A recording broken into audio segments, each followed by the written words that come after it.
Hey everyone, welcome back to my channel. For all those who are new here, I am Mehak Verma and I gave NEET this year. In NEET 2024, biology section was easy to moderate, but easy for you only if you have the detailed knowledge. So this video is going to be a complete guide for biology if you are aiming to score full marks in NEET 2025 or NEET 2026. So let me tell you, I scored 360 out of 360 in biology, full marks. सब लोग जो PCB लेते हैं उन्हें biology easy भी लगती है और पसंद भी होती है, but despite of putting their full effort some people are not able to score full marks in biology. What's the reason? I will tell you. But first of all, this video is not for scoring just good marks in biology. This video is for scoring full marks in biology. So let's get started. So let's directly jump into the tips and strategies which help me to get a perfect score of 360 out of 360 in biology. So biology is an easy subject and a scoring subject. You can easily score great if you put efforts in right direction. So step 1 is make notes during your first reading.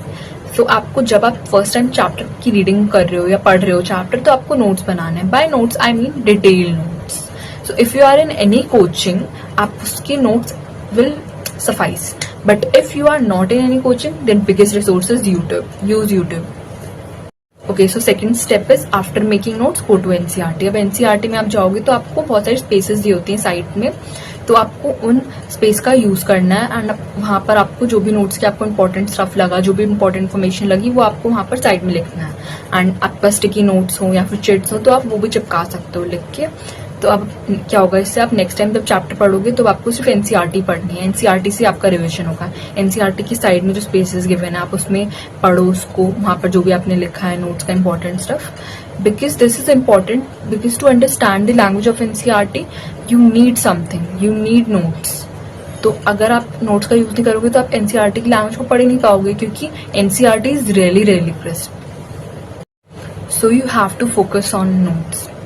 Yes, you heard it right. You have to focus on notes because NCERT, as you all know, is really crisp. To understand NCERT, you need notes के points. Okay? And मैं ये नहीं कह रही कि notes को याद कर लो. याद सिर्फ आपको NCERT के pointers करने हैं जो कि important हैं. बट अगर कोई कंसेप्चुअल क्वेश्चन आता है तो यू विल गेट कंफ्यूज. इसलिए आपको रट्टा नहीं मारना है, आपको समझने पे फोकस करना है, जिसके लिए आपको नोट्स की हेल्प लगेगी. Okay, so third thing is during exam you're bound to forget something. Doesn't matter how well you have been preparing, आप कुछ ना कुछ भूल ही जाओगे एग्जाम में. So इसके लिए you have to use some tips and tricks. So one very famous technique is elimination technique. Trust me, this is very helpful.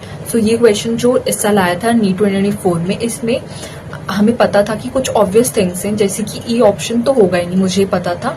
And तो इसमें मैंने फर्स्ट और थर्ड ऑप्शन को एलिमिनेट कर दिया, तो मेरे पास सिर्फ 2 ऑप्शन बचे थे. वो थे second option and fourth option. उसमें भी मुझे पता कि जो ए वाली स्टेटमेंट है बिल्कुल भी इसका आंसर नहीं है, तो इसलिए मेरे को पता चल गया कि 4 इज द आंसर. मुझे नहीं पता था सारी स्टेटमेंट का मतलब, या सारे स्टेटमेंट का मैं भूल गई थी थोड़ी चीजें कि एनसीईआरटी में क्या लिखा है. तो बट मैंने यहाँ पर एलिमिनेशन टेक्निक लगाई एंड मुझे 4 आंसर मिल गया. तो ये टेक्निक बहुत हेल्प करती है. जैसे इस क्वेश्चन में भी मुझे आंसर नहीं पता था, पर मुझे ये पता था कि बी वाला ऑप्शन बिल्कुल गलत है, तो इसलिए मुझे मेरा आंसर मिल गया. तो ये ट्रिक बहुत हेल्प करती है. And next point is moving on to the next point. आपको कॉकरोच वाला पार्ट, जो कि 11th की एनसीईआरटी में बिल्कुल भी छोड़ना नहीं है. उसमें से अभी भी एक क्वेश्चन आया था, जैसे ये क्वेश्चन जो नीट में इस साल आया है, तो आपको कॉकरोच वाला पार्ट बिल्कुल नहीं छोड़ना, आपको पूरा पढ़ना है. कुछ लोग नहीं पढ़ते ये वाला पार्ट की बहुत ही ज्यादा इसमें रट्टा मारने वाला है. तो ये सेगमेंट वगैरह ये सब आपको याद रखना है. ये कैसे भी आप मतलब अलमीरा पे वॉल्स पे लिख लो, उसको चिपका लो और बार बार उसको पढ़ो, कि आपको याद ही रखना है. और आप एग्जाम के पास थोड़ा कर सकते हो ताकि आपको रिटेंशन रहे उस चीज का, क्योंकि बस सेगमेंट्स बहुत कंफ्यूजिंग है इसलिए.